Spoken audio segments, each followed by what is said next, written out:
No sabía que un simple «¿te gustaron los chocolates?» podía congelarme la sangre. Nunca imaginé que el tono desesperado de mi propio hijo, ese temblor en su voz, esa pausa que parecía contener un grito, sería el sonido que cambiaría mi vida para siempre.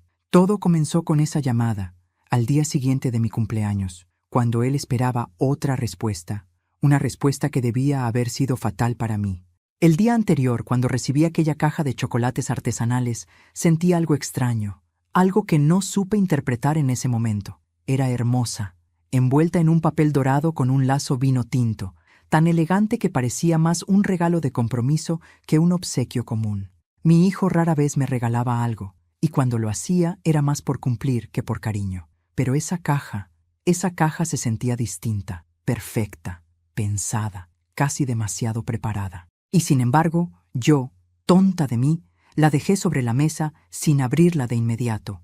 Cuando él llamó al día siguiente, su voz sonaba nerviosa, como si llevara horas ensayando una conversación.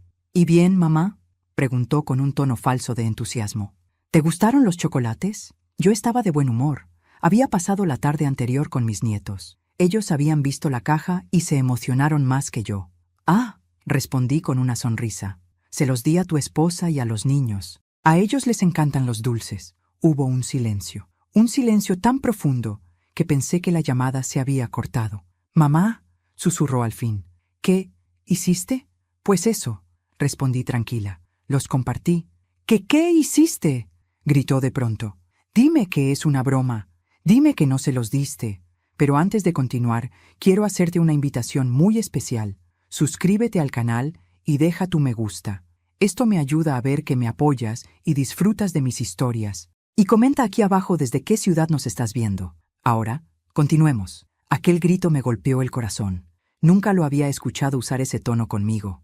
No era enojo, no era frustración, era pánico, un miedo real, crudo, visceral, un miedo que no tenía sentido, hasta que por primera vez imaginé algo imposible. ¿Y si esos chocolates no eran un regalo? «¿Por qué te pones así?», pregunté con un hilo de voz. «Mamá», su respiración era entrecortada. «Mamá, escucha, yo necesito que me digas si alguien más los comió. ¿Dónde están? ¿Queda alguno?». Me llevé la mano al pecho. «Los niños se los terminaron. Tu esposa también comió un par». «¿Por qué?». Un gemido escapó de su garganta. «Mamá, no era para ellos». Mi piel se erizó. «Entonces, ¿para quién eran?». No respondió. Solo se escuchó su respiración quebrada, su angustia, su culpa. Colgué sin entender del todo, temblando. Caminé hacia la mesa donde había estado la caja. El envoltorio aún estaba allí, arrugado por las manos pequeñas de mis nietos. Miré todo con nuevos ojos, el lazo perfectamente atado, el papel demasiado elegante, la etiqueta manuscrita. «Para la mejor mamá.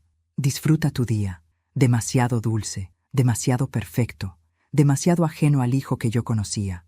Tomé el envoltorio y lo examiné despacio. Había un pequeño detalle que no vi el día anterior. Una esquina de la etiqueta estaba despegada. Al levantarla, apareció algo que me paralizó. Un número, un pequeño número escrito a mano, casi imperceptible. 27.8 mira. No entendí qué significaba. No era un precio, no era un código. Parecía una medida, una cantidad. Un escalofrío recorrió mi espalda. Mientras lo sostenía entre los dedos, mi nuera me llamó. «Mamá, los niños están vomitando. No sé qué pasa». El teléfono casi se me cayó de la mano. «¿Vomitando? ¿Desde cuándo?». «Hace media hora». Creí que era un virus, pero no sé, están muy pálidos. Mi estómago se cerró como un puño. Miré de nuevo el número escondido bajo la etiqueta. 27.8 miligramos. ¿Qué sustancia se mide así? Mi nuera continuó hablando desesperada, diciendo que iba a llevarlos al médico, que yo no me preocupara, que seguro era algo del almuerzo. Pero yo ya no escuchaba. Me quedé mirando la caja vacía, sintiendo cómo algo oscuro se abría camino dentro de mí. Mi hijo me regaló esos chocolates. Mi hijo esperaba que yo los comiera. Mi hijo entró en pánico al saber que otros los habían comido. Y ahora los niños estaban enfermos. Me puse la mano en la boca para contener un sollozo. ¿Qué había hecho mi propio hijo? ¿Qué contenían esos chocolates? ¿Cómo no pude ver antes lo que ahora era tan evidente? Me dejé caer en la silla, con el envoltorio apretado entre los dedos, temblando de pies a cabeza. Mi mente se negaba a aceptarlo, pero mi corazón ya sabía la verdad. Mi hijo no había querido celebrar mi cumpleaños. Había querido acabarlo. Colgué la llamada de mi nuera con el corazón en la garganta. Sentí que el mundo se me hundía bajo los pies. Era como si todas las piezas de un rompecabezas terrible comenzaran a encajar de golpe. Los niños enfermos, la desesperación de mi hijo, el número escondido bajo la etiqueta, la elegancia exagerada del regalo, una intuición tan oscura que me revolvió el estómago. Y aún así, mi mente se resistía a aceptar lo que el corazón ya sabía. Tomé mi bolso y salí de casa casi sin sentir mis piernas. No podía quedarme quieta, no podía pensar. Lo único que podía hacer era llegar al hospital lo más rápido posible. El camino se volvió una neblina.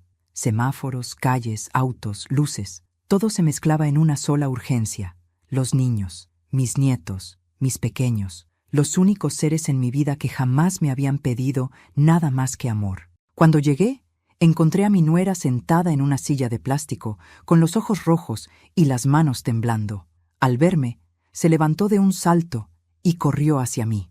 No sé qué les pasó, sollozó. Estaban bien y de pronto empezaron a vomitar, a marearse. Se pusieron fríos como hielo. La abracé, pero mi cuerpo estaba rígido. ¿Qué dijeron los médicos? Que fue una intoxicación, respondió con la voz quebrada. Pero no saben con qué. Están haciendo pruebas. Mi corazón latió tan fuerte que me dolió. ¿Y tú? ¿Cómo te sientes? Ella tragó saliva. Yo también vomité, pero pensé que era estrés. Una punzada me atravesó el pecho. Ella también los comió. Ella también estaba en peligro. Ella, sin saberlo, había estado más cerca que yo del borde. Nos llamaron desde la puerta del área pediátrica. ¿Familia de los niños Alvarado? Corrimos. El médico que salió tenía la expresión seria, pero profesional. Están estables, dijo. Tuvieron una reacción fuerte, pero llegaron a tiempo. Seguiremos monitoreándolos, pero por ahora están fuera de peligro. Mi nuera rompió a llorar. Yo también, pero por dentro.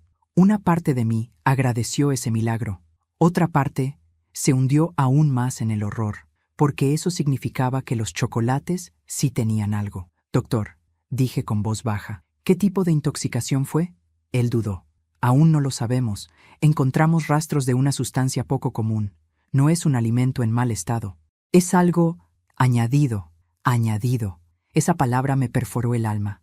El doctor continuó. Los síntomas son compatibles con algunos alcaloides o sustancias similares a ciertos pesticidas, aunque en cantidades muy específicas. 27.8 mg. El número volvió a mi mente como un golpe. ¿Es algo fácil de conseguir? Pregunté, tratando de mantenerme serena. El doctor negó con firmeza. No en esa concentración, ni en presentación apta para ingerirse sin dejar sabor extraño. Quien lo mezcló sabía lo que hacía. Mi nuera se cubrió la boca con las manos, horrorizada. Yo sentí que las paredes del hospital se cerraban sobre mí. Quiero verlos, dije, porque era lo único que podía decir sin romperme. Nos llevaron a la habitación. Mis nietos estaban dormidos, pálidos, con sueros conectados. Me acerqué despacio, acaricié sus cabecitas tibias y sentí un nudo en la garganta que casi no me dejaba respirar. Abuela, susurró el mayor cuando abrió los ojos. Me dolía la panza, se me quebró el alma. Ya pasó, mi amor, ya estás aquí conmigo. Ya pasó. Me quedé junto a ellos un largo rato, y mientras los miraba dormir, algo dentro de mí comenzó a conectar recuerdos que había enterrado. Mi hijo no siempre fue así, o quizás sí, y yo nunca quise verlo. Recordé cuando tenía 12 años y le robó dinero a su padre. Recordé cuando, a los 16, mintió diciendo que un amigo le había roto el celular cuando fue él mismo en una rabieta. Recordé cómo se burlaba de mí cuando pensaba que no lo escuchaba. Recordé cómo hablaba de la vida como si todos le debieran algo. Recordé su ambición, sus estallidos, su egoísmo, y recordé algo más, algo que me heló la sangre. Hace 2 semanas había venido a mi casa con la excusa de ver cómo estaba. Me preparó té, me observaba mucho, demasiado, y al irse me dijo, «Mamá, deberías cuidarte más. A tu edad uno nunca sabe». En ese momento pensé que era cariño. Ahora sonaba a ensayo. Mi nuera interrumpió mis pensamientos. «Mercedes», me dijo con voz temblorosa, «tengo algo que decirte». La miré. La mujer estaba destrozada, pero sus ojos tenían algo diferente: miedo y sospecha. Tu hijo, susurró, actuó extraño estos días. Él me insistió mucho en que te mandáramos esos chocolates. No me dejó ver la compra. Dijo que era una sorpresa solo para ti. Sentí un mareo. Y ayer, continuó ella, recibí una llamada de un número desconocido. Un hombre preguntó si ya habías recibido el paquete. Pensé que era spam. Un frío recorrió mi espalda. ¿Un hombre?, pregunté. ¿Qué dijo? Solo eso. ¿Ya recibió el paquete? Nada más. La voz era seca, como de alguien apurado. Me temblaron las manos. Había un segundo involucrado. Un hombre desconocido. Alguien que preguntaba si yo ya tenía el paquete. Mi hijo no estaba solo. No solo había sido un impulso, un arranque o un error. Había un plan. Un plan cuidadosamente armado. Un plan que incluía a terceros. Un plan que necesitaba que yo comiera esos chocolates. Y entonces, un pensamiento aún más terrible cruzó mi mente. Si mis nietos no hubieran comido los chocolates, ¿habría alguien revisado mi autopsia? ¿O mi muerte habría sido declarada natural? Sentí que la sangre se me congelaba. Mi hijo me había enviado un regalo envenenado. Mis nietos casi mueren por accidente. Y aún faltaban piezas del plan, porque yo intuía algo con absoluta claridad. Esto no era solo por dinero, era algo más grande, algo más oscuro, algo que estaba a punto de salir a la luz. No pude dormir aquella noche en el hospital. Me quedé sentada entre las dos camitas de mis nietos, escuchando sus respiraciones débiles pero constantes, como si cada exhalación fuera un pequeño recordatorio de que aún estaban conmigo.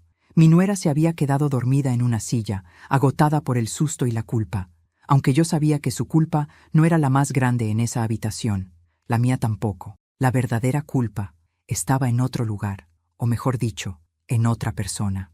A las 6 de la mañana, un médico golpeó suavemente la puerta. Me levanté sin hacer ruido y salí al pasillo con él. Su expresión era seria. «Señora Alvarado», dijo, «tenemos los resultados preliminares de las pruebas toxicológicas». Mi corazón latió con un golpe seco. ¿Qué encontraron? ¿Qué tenían los chocolates? El doctor respiró hondo, como si eligiera cada palabra con precisión quirúrgica. Encontramos rastros de solanina concentrada. El nombre no me era familiar. Mi rostro lo delató. Es un alcaloide altamente tóxico, explicó.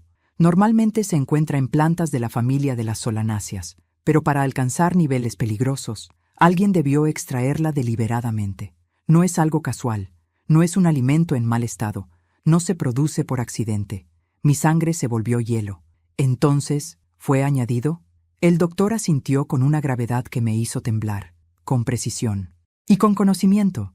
La concentración era tan específica que no pudo haber sido mezclada por un aficionado. Alguien sabía exactamente qué hacía. 27.8 mililitros. Ese número volvió a mi mente como un cuchillazo. ¿Y pudieron rastrear de dónde venían los chocolates?, pregunté. Estamos averiguando, respondió. Pero puedo decirle algo más. Se acercó un poco, bajando el tono. Esta sustancia no se encuentra fácilmente. Tampoco se compra en comercios. Esto requiere contactos o acceso a laboratorios. Sentí que mis piernas querían doblarse. ¿Qué habría pasado si mis nietos hubieran comido un poco más?, pregunté con un hilo de voz. El médico cerró los ojos. No estaríamos hablando ahora. Tuve que apoyarme en la pared para no caer. No eran solo chocolates. Era un arma. Y yo la había entregado con mis propias manos a mis nietos inocentes. El médico me ofreció un vaso de agua, pero mis manos temblaban demasiado para sostenerlo. ¿Puedo hablar con el forense del laboratorio?, pregunté después de recuperar un poco la voz. Claro, respondió. Él mismo pidió hablar con usted. Dice que hay algo que debe ver. Eso me inquietó aún más. Media hora después, me presentaba en una sala pequeña de análisis, donde un hombre delgado con bata blanca observaba un microscopio. Levantó la vista cuando me vio entrar. ¿Usted es la abuela de los niños?, preguntó. Asentí. Tengo algo que mostrarle, dijo mientras sacaba una bolsita transparente. Dentro había un pequeño fragmento metálico. Lo encontramos dentro del chocolate, explicó. Algo tan pequeño que pudo confundirse con cualquier cosa si no hubiéramos hecho un análisis completo. Lo tomó con unas pinzas. Es parte de un microtubo, continuó. Se usa para transportar sustancias en pequeñas cantidades. Alguien inyectó la solanina líquida en los chocolates, selló los agujeros y dejó dentro este fragmento, probablemente por descuido. Mi estómago se revolvió. ¿Se puede saber de dónde proviene? El técnico me miró con solemnidad. Este tipo de microtubos se usa en laboratorios farmacéuticos o en centros de investigación. No es un utensilio doméstico. Me quedé sin habla. ¿Quiere decir que alguien con acceso profesional estuvo involucrado? ¿O alguien cercano a alguien con ese acceso? Matizó. Todavía estamos analizando. Guardó silencio un instante y luego añadió. Pero hay algo más inquietante. Sacó una caja idéntica a la que yo había recibido y la puso sobre la mesa. Hicimos una búsqueda rápida con el código de producción. Esta marca de chocolates artesanales fue descontinuada hace 3 años. Mis ojos se abrieron como platos. Pero mi hijo me la envió hace 2 días. El técnico asintió despacio. Exacto. La caja es antigua. El diseño corresponde a una edición limitada que ya no se fabrica. Alguien guardó el empaque durante años, o lo consiguió deliberadamente por fuera del mercado. Un sudor frío me corrió por la espalda. ¿Y por qué alguien haría algo así? El técnico me miró con cautela. Porque una caja así no llama la atención. Es un regalo perfecto, elegante, antiguo, especial. No genera sospechas, y nadie pensaría que fue manipulada. Sentí un mareo. No era solo que mi hijo me hubiera enviado chocolates. Es que alguien había preparado ese regalo con un nivel de cálculo que me aterrorizó. Señora, dijo el técnico, esto no es una ocurrencia impulsiva. Esto es un plan pensado. Sus palabras eran el eco de mi propia intuición. Un plan, con pasos, con tiempos, con ejecución. Y yo solo había visto la superficie. Cuando salí del laboratorio, mi nuera me esperaba sentada en un banco del pasillo. Se levantó al verme. Tenía los ojos hinchados. Mercedes, susurró. Hay algo más. Me acerqué despacio. ¿Qué cosa? Ella sacó su teléfono. Temblaba. Anoche, mientras buscaba la tarjeta del seguro de los niños, encontré algo en el cajón de mi esposo. Mi corazón dio un vuelco. ¿Qué encontraste? Ella abrió la galería del teléfono y me mostró una foto. Una hoja impresa, arrugada. En la parte superior decía, solicitud de beneficio por fallecimiento. Titular, Mercedes Alvarado. Sentí que el aire se me escapaba de los pulmones. La llenó hace 3 semanas, susurró. Y no me dijo nada. Mi mundo se volvió un zumbido. Frente a mí, la esposa de mi hijo lloraba en silencio.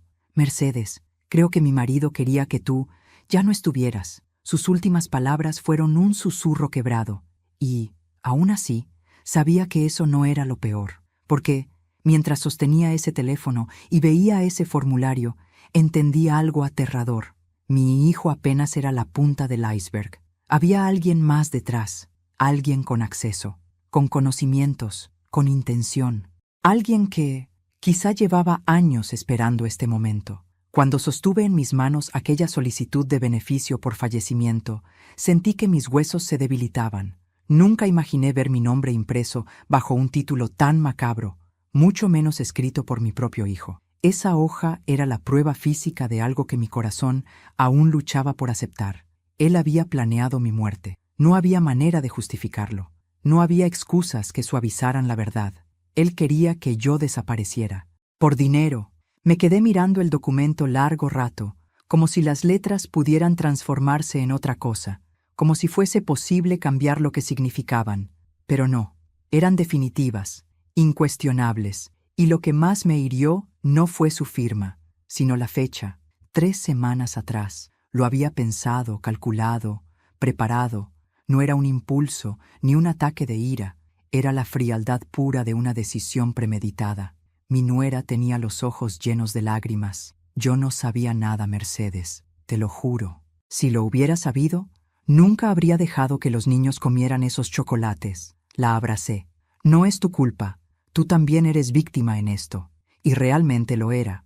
Había amado a mi hijo con una ceguera absoluta. Y eso había arrastrado a su familia a un peligro del que solo una casualidad terrible los había salvado. Haber comido mis chocolates. Mientras esperaba noticias nuevas del laboratorio, me fui a casa. Necesitaba pensar, necesitaba entender y, sobre todo, necesitaba recordar. Desempolvar los rincones de mi memoria donde guardaba fragmentos de quién había sido mi hijo antes de convertirse en eso. Cuando entré en mi sala, me cayó encima un silencio que dolía. En ese silencio, mis recuerdos parecieron despertarse como sombras largas. Pensé en cuando él tenía 10 años y empujó a un compañero de escuela por envidia, en cuando, a los 18, finge un robo para sacar dinero de su padre, en cómo siempre buscaba la salida fácil, el atajo, la mentira conveniente. Yo lo justificaba, siempre. Es joven, está confundido, necesita guía, pero tal vez no había sido confusión. Tal vez él siempre tuvo una parte oscura que yo no quise ver. Mientras revolvía cajones en busca de algún documento antiguo, encontré algo que me detuvo, una caja de fotos. Allí estaba él, de niño, sonriendo, abrazándome, abrazando a su hermana. Y aún así, detrás de esa sonrisa infantil, ahora podía reconocer un brillo distinto. Una mezcla de arrogancia y cálculo que nunca interpreté correctamente. Me derrumbé en el sofá y lloré, no por mí, sino por él, por lo que pudo haber sido, por lo que acabó siendo, por el vacío inmenso que deja en una madre la certeza de que educó a alguien capaz de matar. Me limpié las lágrimas cuando sonó el teléfono. Era un número desconocido.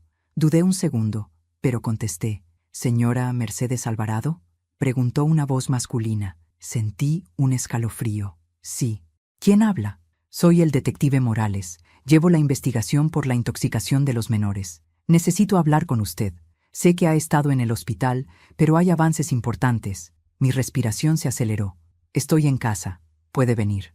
Tardó menos de 20 minutos. Era un hombre de rostro serio, de mirada afilada, de esos que parecen leer más de lo que dicen.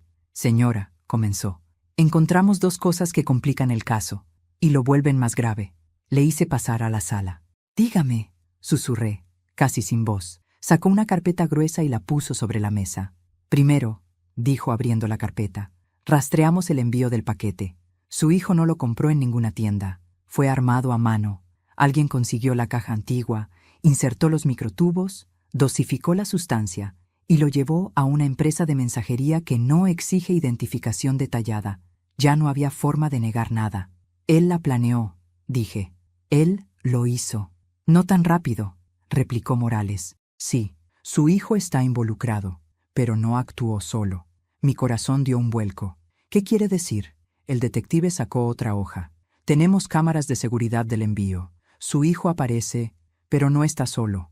Está acompañado por un hombre. Un hombre que se encarga de entregar la caja al empleado mientras su hijo mira hacia otro lado, como obedeciendo instrucciones. Ese hombre parece liderar la acción.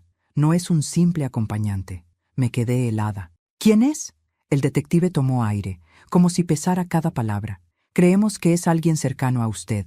«¿A mí?», pregunté con incredulidad.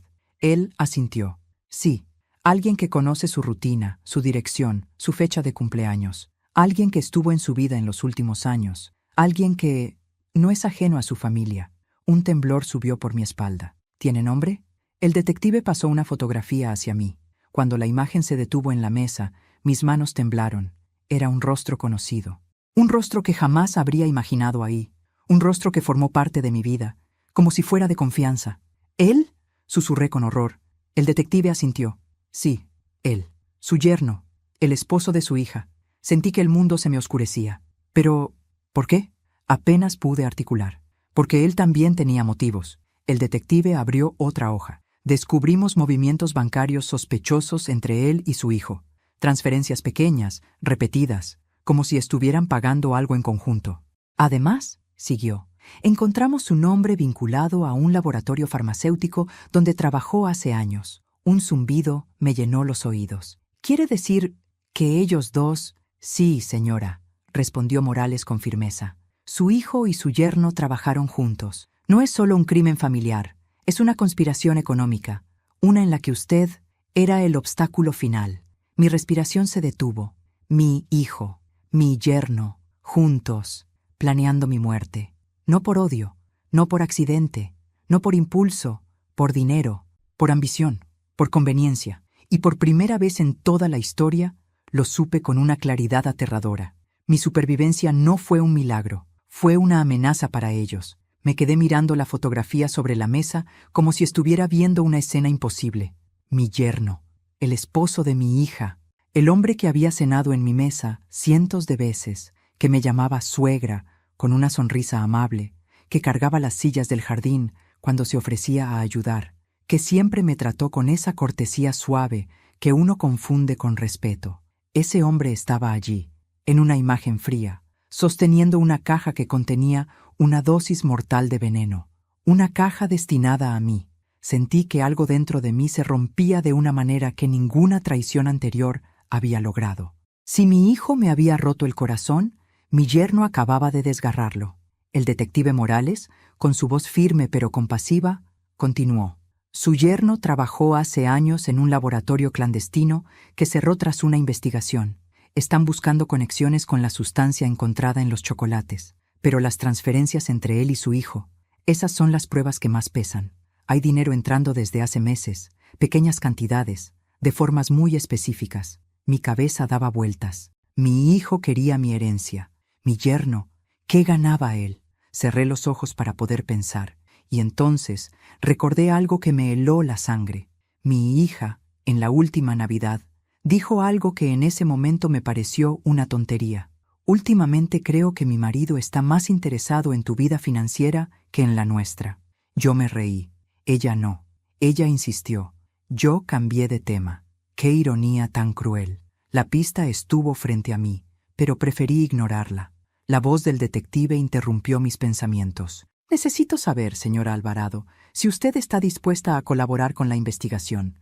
Esto es más grande de lo que imaginábamos. Tomé aire profundamente. Haré todo lo que sea necesario. Morales asintió, pero antes de continuar, su teléfono vibró. Respondió. Escuchó unos segundos y, con el ceño fruncido, me hizo un gesto para esperar. Colgó despacio. Acaban de salir más resultados del laboratorio. Encontraron huellas parciales dentro del envoltorio y no pertenecen a su hijo. Mi estómago se hundió. ¿De quién son?, pregunté. Morales abrió una carpeta y señaló algo. Coinciden en un 62% con un perfil registrado. Estamos confirmando al 100%, pero todo indica que... Se detuvo. Me miró.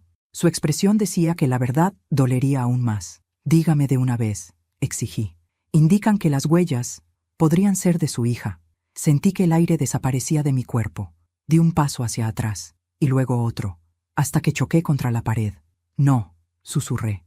No. Mi hija jamás... No estamos diciendo que sea culpable, aclaró el detective, pero sí que tuvo acceso al paquete en algún punto. Tal vez no sabía lo que contenía. Tal vez... La usaron sin que se diera cuenta. Yo quería creerlo. Dios sabe que quería creerlo. Pero la duda había sido sembrada. Y la duda es un veneno que se esparce igual de rápido que la solanina. De pronto, un pensamiento terrible me golpeó. ¿Había sido mi hija manipulada o era parte del plan? Antes de que pudiera procesarlo, mi teléfono vibró. Era ella. Contesté con manos temblorosas. «Mamá», dijo con voz agitada, «necesito verte. Es urgente. Estoy con miedo». Mi corazón se aceleró. «¿Qué pasó?» «Mi marido», dijo entre sollozos. «Encontré cosas terribles. Necesito hablar contigo. Estoy en casa. Ven, por favor». Su voz no sonaba actuada. Sonaba rota, destrozada. Le dije que iría, y colgué. Morales me miró con atención. «No vaya sola. Vamos con usted», asentí. No tenía fuerzas para discutir. El camino a casa de mi hija fue silencioso, tenso, cargado de un presentimiento que se me agarraba al pecho. Cuando llegamos, la puerta estaba entreabierta. Entré primero, llamándola. «Hija, ¿dónde estás?», escuché su voz desde la sala. «Aquí, mamá». Corrió hacia mí y me abrazó con fuerza. Tenía los ojos hinchados, la cara pálida. «Mamá», susurró. «No sé qué está pasando, pero encontré esto». Me entregó un sobre arrugado. Adentro había papeles, cuentas, extractos bancarios y una carpeta que decía «Plan de reorganización patrimonial. Caso Alvarado». Abrí los documentos con miedo. Lo que vi me dejó sin palabras. Una serie de movimientos financieros y anotaciones que involucraban cuentas a mi nombre, mi vivienda, mis pertenencias, incluso mis gastos médicos. Todo estaba calculado para ser transferido o liquidado tras el fallecimiento de la titular. Mi hija lloraba. «Mamá, yo no sabía nada. Encontré esto en su estudio. Él lo guardó en una carpeta con mis contratos. Yo no sabía que estaban planeando esto». La abracé con toda la fuerza que me quedaba. Tranquila, hija, no te culpo. Ella se aferró a mí como una niña pequeña. Él me manipuló, me revisaba el teléfono, me decía qué podía ver y qué no. Pensé que era control, no esto. El detective Morales intervino con calma. ¿Dónde está su esposo ahora? Mi hija negó con la cabeza. No lo sé. Salió hace 2 horas. Dijo que tenía cosas que arreglar. Morales intercambió una mirada grave con otro oficial. Tenemos que revisar la casa. Fue entonces cuando mi hija dijo algo que detuvo a todos. Esperen, hay algo más. Se secó las lágrimas y abrió el cajón de la mesa de centro. Sacó una llave pequeña. Esta llave no abre nada en la casa. Y él la escondía demasiado bien. Yo creo que pertenece a algún lugar donde guardaba cosas importantes. Morales tomó la llave, la examinó y su rostro se tensó. Ya sé de dónde es, dijo. Es una llave de casillero de seguridad. Me miró directamente.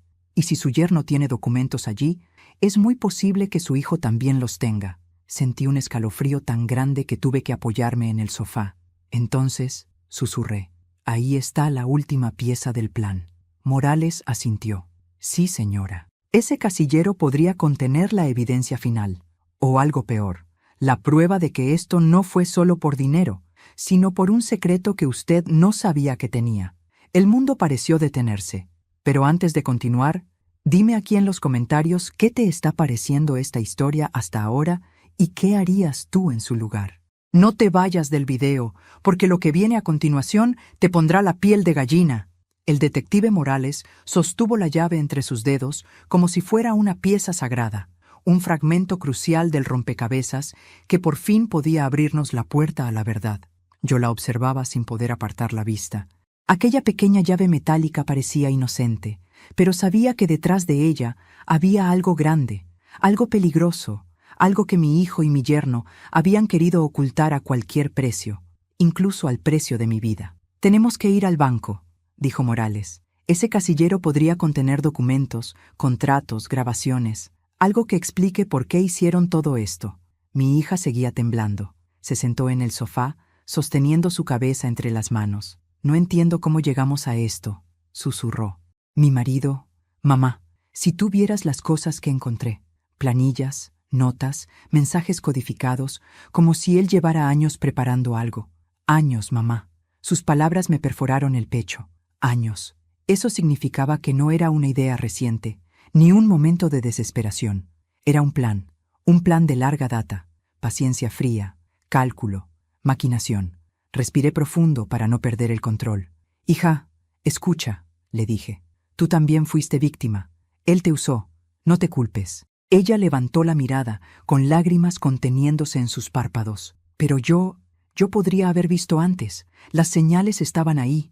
Él se enfadaba si mencionabas tu herencia.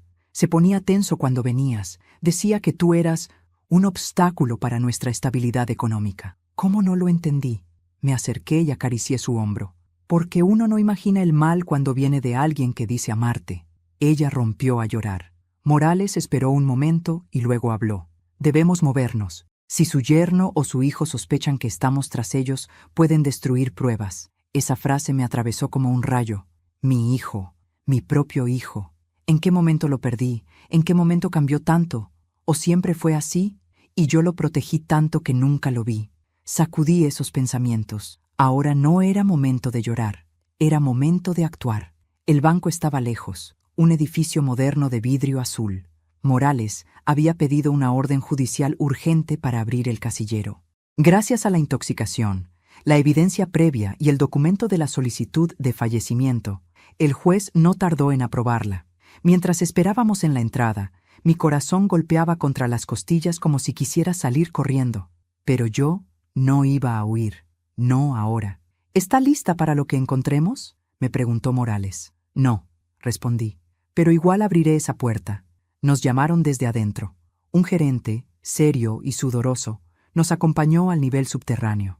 Los casilleros estaban alineados como tumbas verticales, fríos, silenciosos, inmutables. Morales insertó la llave con un giro firme. El casillero se abrió con un clic suave. Yo contuve la respiración. Aquí vamos, dijo el detective. Sacó una caja metálica alargada. La puso sobre la mesa. Abrió la tapa. Los tres nos inclinamos para mirar. Y lo que vi me heló el alma. Lo primero que había eran fotografías, decenas, quizá más de 100, fotografías mías, entrando al supermercado, caminando al centro de fisioterapia, regando mis plantas, hablando con vecinas, esperando el autobús, saliendo de la panadería, recibiendo correspondencia, durmiendo en la terraza, fotos tomadas desde lejos, desde ángulos ocultos, fotos en las que yo no sabía que estaba siendo observada, vigilada, perseguida. Me llevé la mano a la boca. Mi hija soltó un sollozo. Morales se puso rígido. Esto es seguimiento profesional, murmuró el detective. No es obra de un aficionado. Aquí hay más que un simple interés económico. Esto es vigilancia organizada. Debajo de las fotos había documentos, mapas de los lugares donde yo iba cada semana, horarios anotados, las rutas de mis caminatas, un calendario con días marcados, días donde yo tenía citas médicas, reuniones o rutinas fijas. Era como ver mi vida convertida en un expediente policial. Y entonces lo vimos, un sobre amarillo. En su exterior decía, escrito a mano, Plan B, si Mercedes sobrevive. Sentí que el mundo se estremecía. Morales abrió el sobre con sumo cuidado. Dentro había una hoja doblada en 4. La desplegó. Leí el título y casi me desmayé.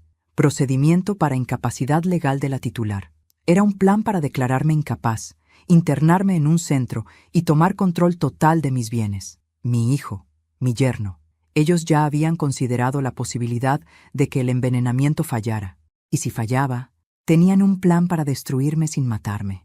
Me apoyé en la mesa para no caer. Mi hija lloraba en silencio. Morales maldecía entre dientes, pero aún quedaba algo más en la caja, un cuaderno negro. Morales lo abrió, y su expresión cambió. Dios mío, susurró. Me lo mostró.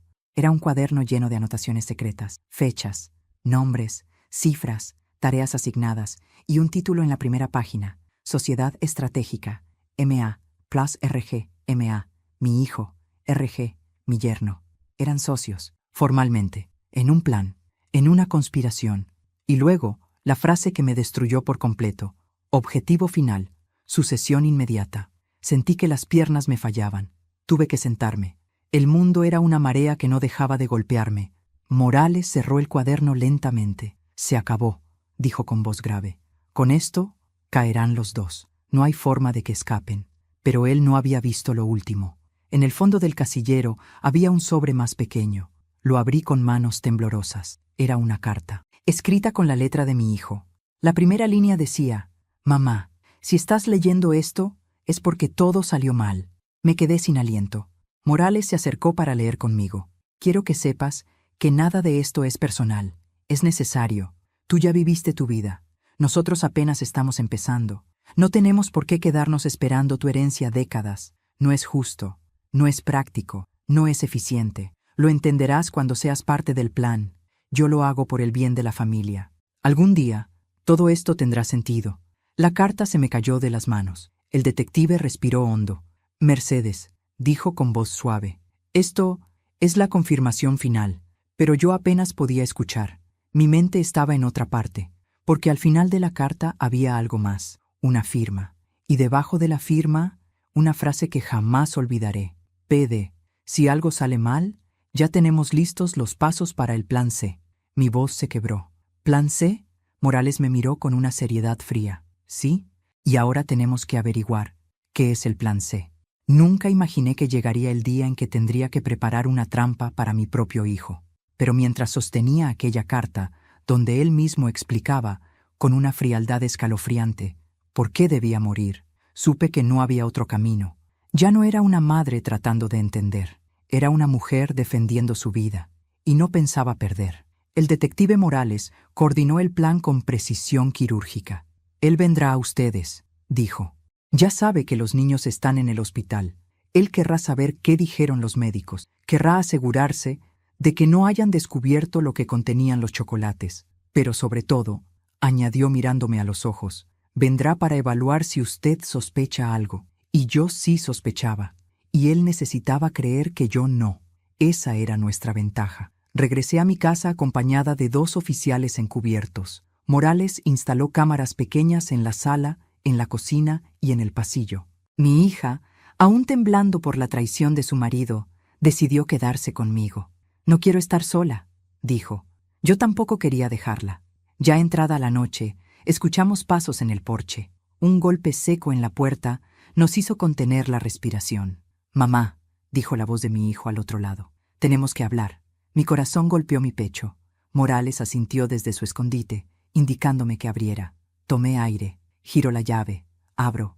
Ahí estaba él, mi hijo, mi niño, y sin embargo, no era mi niño. Sus ojos tenían algo distinto, una mezcla de urgencia, irritación y un miedo que intentaba disimular. «Pasa», le dije con voz firme. Entró, mirando alrededor con rapidez. «¿Dónde está ella?», preguntó. «¿Dónde está mi esposa?». «En el hospital», respondí. «Los niños mejoran. El médico dijo que fue intoxicación, pero aún investigan la causa». Sus labios se tensaron. Un tic nervioso apareció en su mandíbula. «Escucha, mamá», dijo, acercándose más. Yo no tuve nada que ver con eso. No sé qué pasó con los chocolates. Quizás se contaminaron en la fábrica. O se mezclaron lotes. O algo así. Cada palabra era una mentira torpe. Una piedra más en la tumba que estaba cavando con sus propias manos. «¿Por qué estás tan preocupado?», pregunté suavemente. Él tragó saliva. Porque, ¿cómo no voy a estarlo? Son mis hijos. Sus hijos estaban intoxicados por un veneno que él mismo había pagado. Me acerqué un poco más. Entonces explícame, ¿por qué gritaste así cuando te dije que ellos comieron los chocolates? Sus pupilas se dilataron. Dio un paso atrás. Yo no... Mamá, entiéndeme. Te escuché, lo interrumpí. ¿Qué hiciste?, dijiste. Gritaste, te desesperaste, y ahora quieres convencerme de que era un simple regalo. Él apretó los puños. La máscara empezaba a caerse. «Mamá», dijo entre dientes, «no inventes cosas, tú siempre malinterpretas todo. La vieja táctica, hacerme creer que era mi culpa. Manipulación emocional, gaslighting. Lo había visto antes, lo había permitido antes, pero esta vez no. No estoy inventando nada», respondí con calma. «¿Por qué no te sientas y hablamos?». Mi hijo dio un paso hacia mí con una sonrisa falsa. «Tienes razón. Perdón. Estoy nervioso. Solo quiero ayudarte. Ayudarme». La misma palabra que usó en su carta. «Lo hago por el bien de la familia». Fue ahí cuando entendí. Él realmente creía que estaba en lo correcto, que mi muerte era una solución lógica, un trámite, una reorganización patrimonial. Eso lo hacía aún más peligroso. Me senté en el sofá, él frente a mí. Las cámaras grababan todo. «Hijo», dije con voz temblorosa pero firme, «dime la verdad. ¿Tú sabías qué contenían esos chocolates?». Por un segundo vaciló. Un segundo suficiente para que la verdad se asomara en sus ojos. «Mamá», dijo bajando la mirada. «A veces uno hace cosas desesperadas». Mi corazón se sacudió. «¿Desesperadas?», repetí. «Sí», continuó él. «Cosas que parecen malas, pero no son tan malas cuando lo piensas bien. Cuando ves el panorama completo. Cuando entiendes que a veces hay que tomar decisiones difíciles». Mi respiración se detuvo. Él seguía hablando. «Tú ya estás grande», dijo sin mirarme. «Te cuesta caminar, te cansas, estás sola, no tienes proyectos. No es justo que toda la familia se hunda por una situación que se podría resolver fácilmente». Cada palabra era un cuchillo. «¿Resolverse? ¿Cómo?», pregunté. Él levantó la vista y cometió el error fatal. «Con un poco de organización», dijo. Con una transición suave, sin sufrimiento. Transición, suave, sin sufrimiento. El lenguaje exacto de su carta. Yo ya no podía sostenerme. No por miedo, por indignación, por la certeza irrebatible de que no era un impulso, ni un accidente, ni una manipulación externa. Mi hijo quería que muriera, y lo justificaba. Me incliné hacia él. «¿Y quién te convenció de que esa era la mejor solución? ¿Tu cuñado?». Mi hijo palideció. Ahí estaba, su error, su quiebre, su confesión. «Ya lo sabes todo», susurró. Las cámaras captaron cada palabra. En ese instante, Morales abrió la puerta con 2 oficiales. «Señor Alvarado», dijo el detective, «queda detenido por tentativa de homicidio agravada, conspiración y asociación ilícita». Mi hijo se levantó de un salto. «Esto es una trampa. Ella no entiende nada. Yo lo hice por el bien de todos». Pero ya era tarde, muy tarde. Lo esposaron mientras gritaba mi nombre como si yo fuera la traidora. Yo solo lo observé, y por primera vez en mi vida no sentí culpa, no sentí vergüenza, no sentí miedo, sentí justicia. Era el principio del final, y aún faltaba enfrentar al otro monstruo.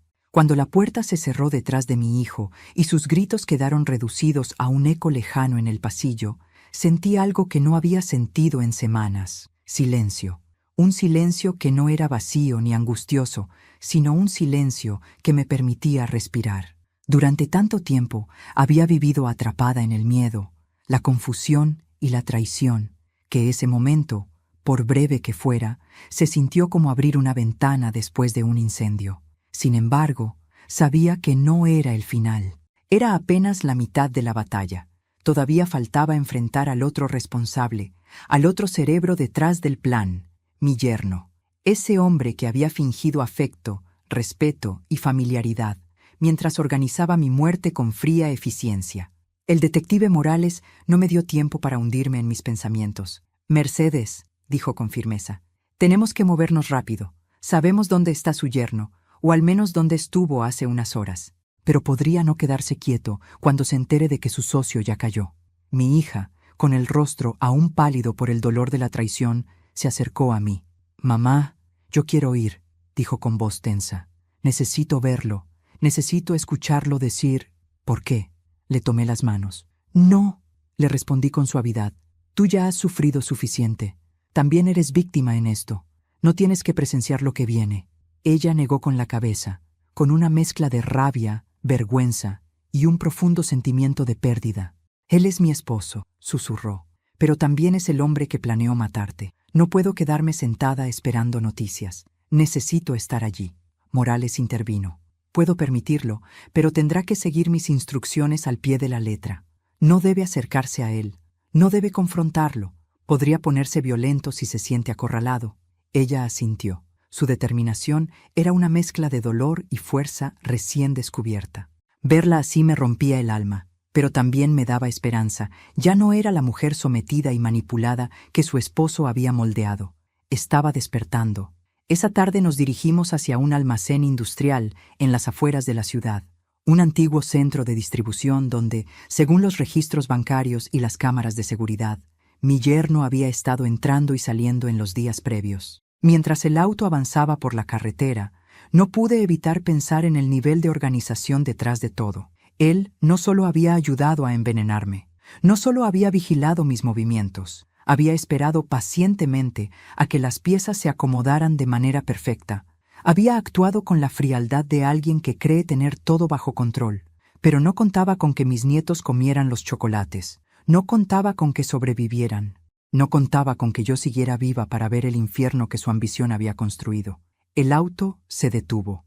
La estructura gris del almacén se levantaba frente a nosotros, con su fachada oxidada y ventanas rotas. Un lugar vacío, sin actividad, perfecto para esconder documentos o para planear cosas que no debía ver nadie. Los oficiales se posicionaron alrededor.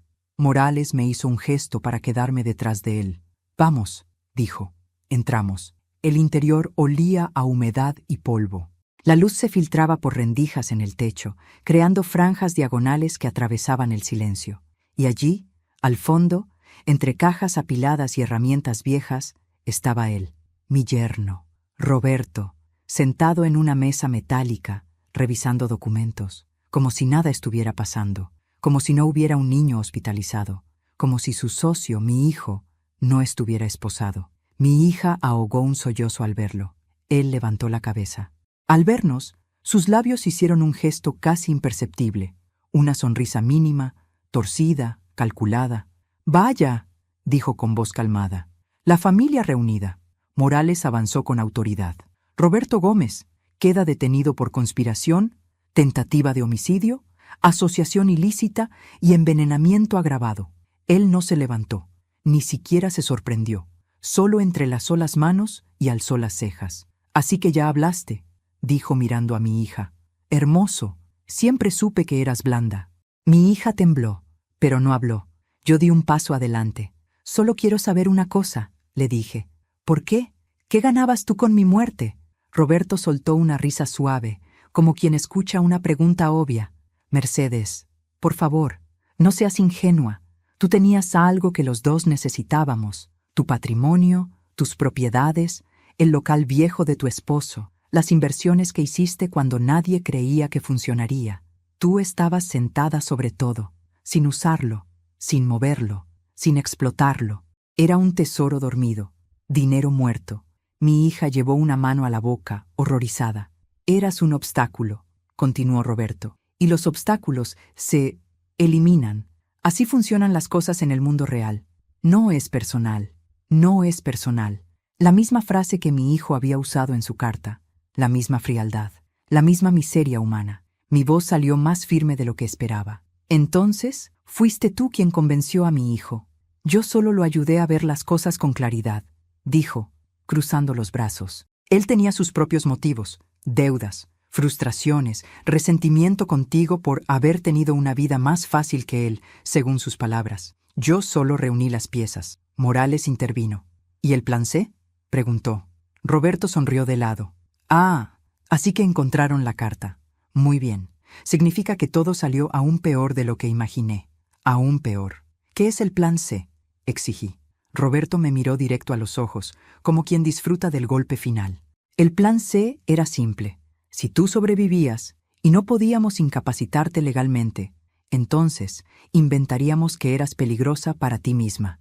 Un brote, un desorden, un episodio psicótico. Ya teníamos todo listo para internarte en un centro. La ley permite hacerlo si hay riesgo.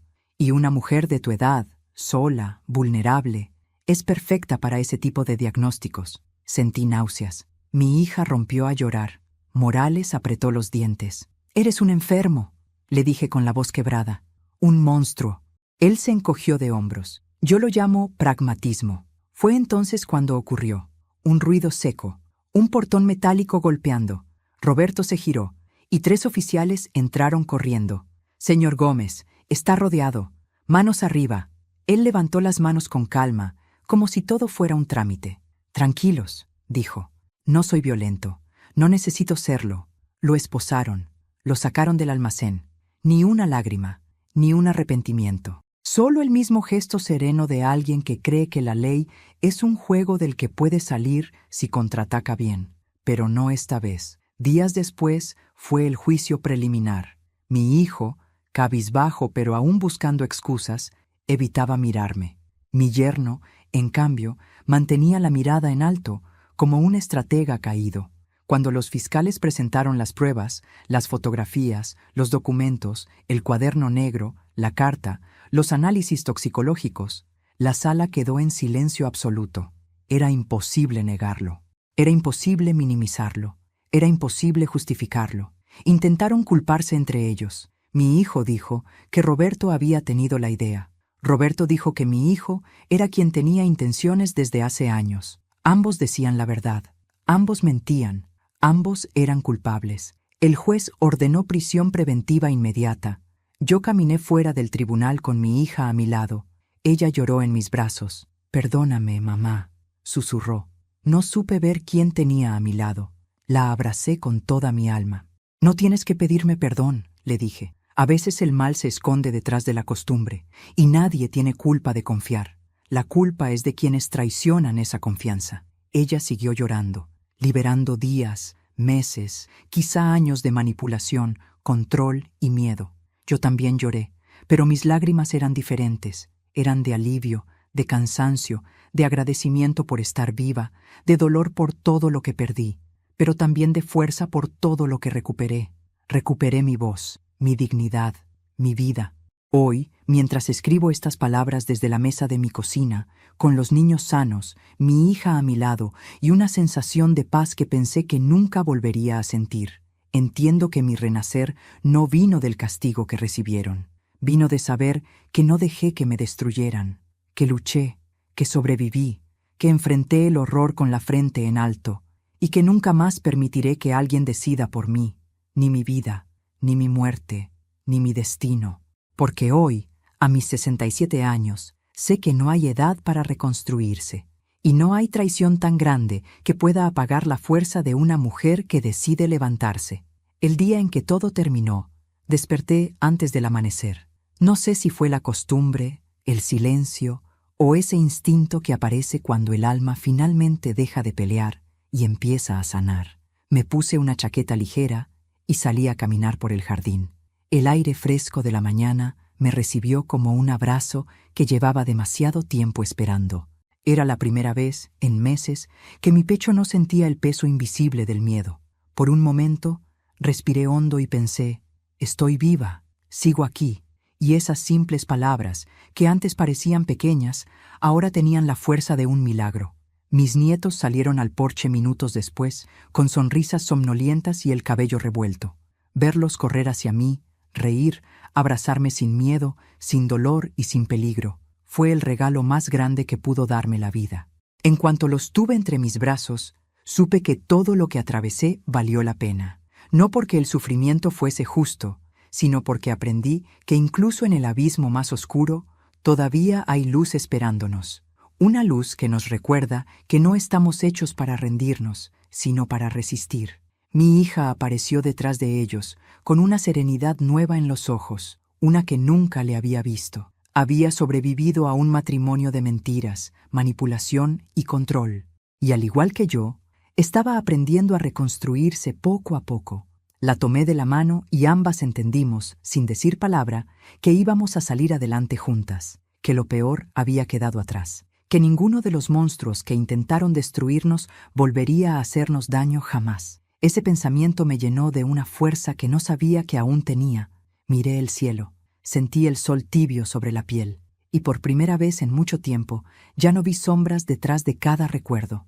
No sentí el peso de lo que perdí, sino la certeza de lo que todavía me queda, mi vida, mi familia, mi libertad. Y también algo más poderoso, la convicción de que merezco paz, y que la tengo ahora, que la conquisté. Y antes de despedirnos, quiero hacerte una invitación muy especial. Si esta historia te tocó el corazón, deja tu me gusta. Es una forma hermosa de apoyarme y saber que te gustan estas narraciones. Suscríbete al canal para no perderte las próximas historias llenas de emociones, giros y finales que te harán reflexionar. Y cuéntame en los comentarios, ¿desde qué ciudad nos estás viendo? ¿Qué sentiste con este final? ¿Qué habrías hecho tú en mi lugar? Gracias por acompañarme.